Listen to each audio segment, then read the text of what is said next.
আসসালামু আলাইকুম।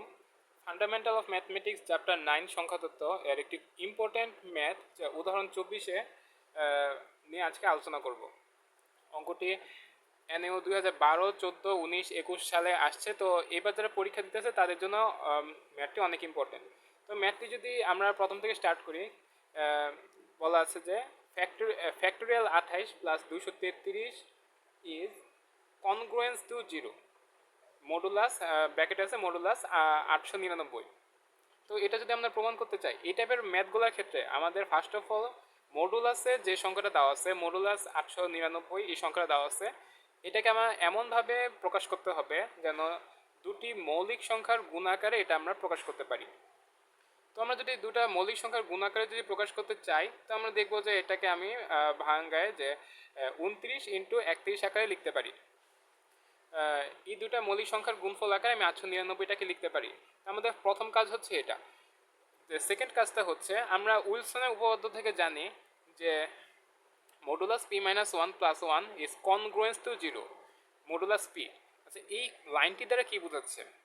এই লাইনটি দ্বারা বোঝাচ্ছে যে অ্যাটটুকের যে মানটি, অ্যাটটুকের মানটিকে যদি আমি পি দ্বারা ভাগ করি, পি দ্বারা যদি ভাগ করি তবে আমাদের ভাগশেষটা জিরো আসবে। এটা বোঝাচ্ছে। অনেকে এটা নিয়ে একটা কনফিউশনে পড়ে যে এটা বোধহয় সমীকরণ, যে সমীকরণের আমরা যে জানি একটা সংখ্যার সমীকরণ বোঝায় যে বাম পাশ ইকুয়াল টু ডান পাশ, এটা কিন্তু সেটি বোঝাচ্ছে না, বরং আমরা যদি পুরো রাশিটিকে যদি পি দিয়ে ভাগ দিই তো এখানে জিরো আসবে। মডুলাস পি মডুলাস পি দ্বারা এটাই বোঝাচ্ছে।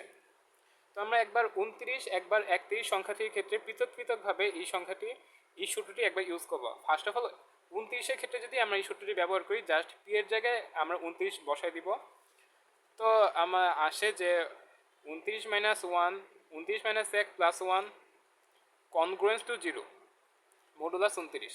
তো আমি এখানে জাস্ট পি উইলসন উপপাদ্যের পি এর জায়গায় 29-এর মানটা বসিয়ে দিয়েছি। তো আসছে আমার 28 প্লাস 1, পরবর্তী 29 মাইনাস 1 তো আমার 28 আসে, is congruence to zero modulus 29 বা 29। এখন এখন একটা জিনিস আমাদের বুঝতে হবে, আমরা মডুলাস অঙ্কের নিয়মে যে কোনো সমীকরণের সাথে মডুলাসের গুণিতক যোগ বা বিয়োগ করা যায়।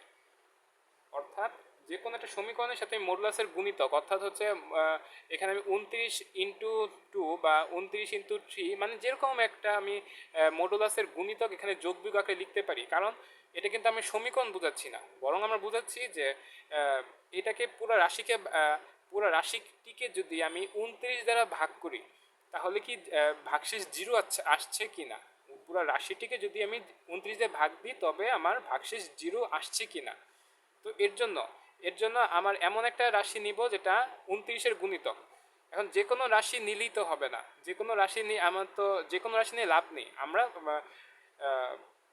প্রমাণের দিকে তাকাবো। প্রমাণে বলা আছে যে 200 modulus 28 plus 233 congruence to zero. Congruence মানে হচ্ছে আমরা বাংলায় এটাকে সর্বসম বলতে পারি, সর্বসম জিরো। তাহলে আমার এখানে 233-এর মানে মডুলাস 29 এর এমন একটি গুণিতক মান নেওয়া লাগবে যা 233-এর মতো এরকম একটা মান আসে। তো আমরা যদি নেই, আমরা ক্যালকুলেটারে 233-কে যদি 29 দিয়ে ভাগ দিই বা 29 দিয়ে ভাগ দিলে আমার 232-এর মতো একটা মান আসবে, 232-এর কাছাকাছি একটা মান আসবে। আমরা সবসময় দেখবো যে 233 আমি প্রমাণ দেখে দেখে কাজ করব।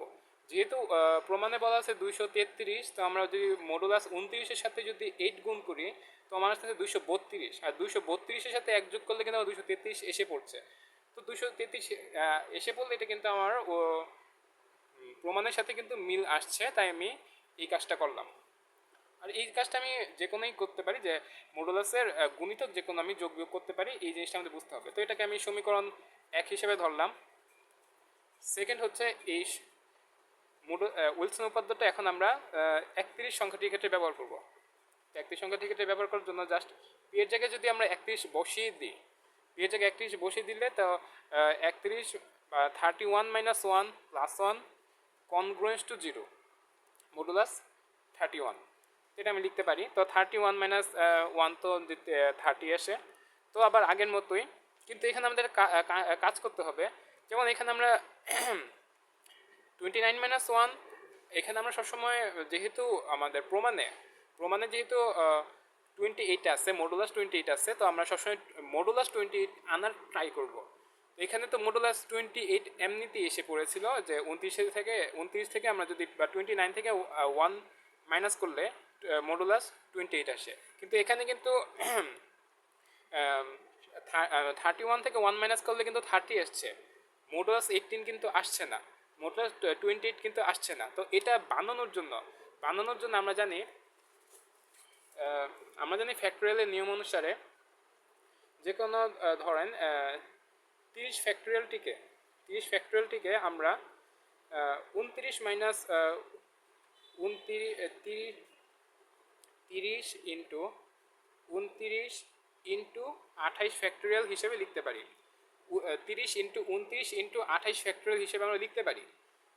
তো জাস্ট এখন আমি কী করবো, যে 28 ফ্যাক্টোরিয়াল আসলেই কিন্তু আমার জিনিসটা আসবে। 28 ফ্যাক্টোরিয়াল আমরা দুইভাবে লিখতে পারি, এক আমি ফ্যাক্টোরিয়াল 28 এমনি এভাবেও লিখতে পারি, আমি ফ্যাক্টোরিয়াল 28 এভাবেও লিখতে পারি, যে কোনো একটা আমাদের ফলো করলেই হবে। তো এটা যদি আমি লিখি যে ফ্যাক্টোরিয়াল 30টাকে আমি ভেঙে ফ্যাক্টোরিয়াল 30 ইন্টু 29 ইন্টু ফ্যাক্টোরিয়াল 28 লিখতে পারি।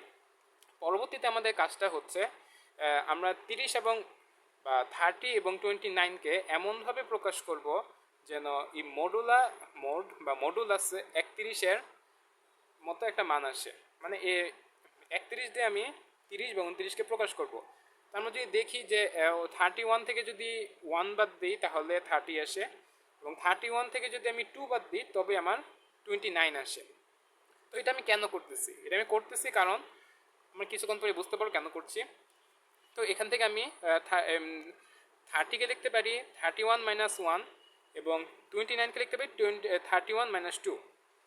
তো আমরা যেরকম কিছুক্ষণ আগে বলছি যে 31-এর গুণিতক আমরা ইচ্ছে করলে সমীকরণের সাথে যোগ বা বিয়োগ আকারে আনতে পারি, ঠিক তেমনই 31-এর সাথে এখানে যেগুলো গুণ আকারে আসছে সেগুলো আমি ইচ্ছে করে বাদও দিয়ে দিতে পারি।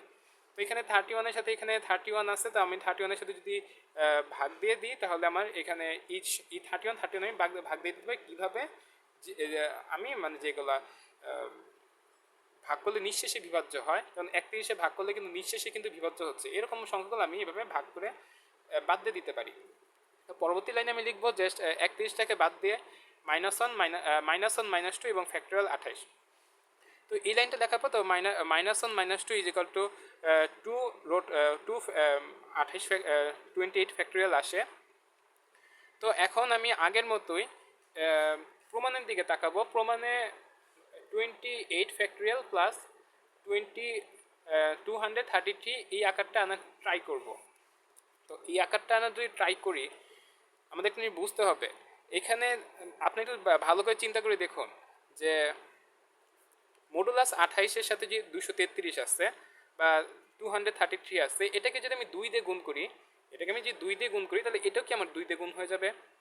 তাহলে এটা 2 দিয়ে গুণ হলে কত হয়? 233কে আমার 2 দিয়ে গুণ করলে কত হয়? যে আমরা জানি যে 466 একটা মান আসে। তো এখানে যেহেতু 28-এর সাথে 2 গুণ আসছে, তো আমার এরকম একটা মান নিতে হবে যাতে 466 একটা মান আসে, এরকম একটা 31-এর গুণিতক আনতে হবে। তো আমরা যদি ক্যালকুলেটারে মান বসিয়ে দেখি যে 31কে যদি আমি 15 দিয়ে গুণ করি তাহলে 265 একটা মান আসে। এই 265-র সাথে যদি আমি পরে 1 গুণ করি তো আমার 266 আসে। এখন আপনারা যদি এটা নিয়ে কনফিউশনে থাকেন যে আপনারা 31-এর কত গুণিতক নেবেন, সেই ক্ষেত্রে জাস্ট 466 বা এইটাকে আপনি 2 দিয়ে গুণ করবেন, তো 466 আসে। 466কে আপনি একদম সিম্পলি 31 দিয়ে ভাগ দিবেন। 31 দিয়ে ভাগ দিলে দেখবেন যে এখানে 15 পয়েন্ট সামথিং একটা মান আসছে। 15 পয়েন্ট সামথিং একটা মান আসলে আপনি বুঝতে পারবেন যে এটাকে 15 দিয়ে গুণ করতে হবে। তো 31কে যদি আমি 15 দিয়ে গুণ করি তো আমার তো 465 আসে, আর 465-র সাথে গুণ করলে 466 আসে। পরবর্তীতে আমরা যদি দেখি যে উভয় পাশ থেকে যদি আমি এখন 2 দ্বারা ভাগ দিই তো আমার আসে যে মডুলাস 31 আসে, যেটাকে আমি সমীকরণ 2 আকারে ধরে নিচ্ছি। এখন 1 ও 2 হতে পাই যে মডুলাস 28 প্লাস 233 মোট 29, এটা আমি সমীকরণ 1 থেকে পাই, এবং মডুলাস 28 প্লাস 233 বা কনগ্রুয়েন্স টু 0 মডুলাস 31। এইখান থেকে আমরা একটু যদি লক্ষ্য করি 29 এবং 31 এই দুইটি কিন্তু দুটি সহমৌলিক সংখ্যা।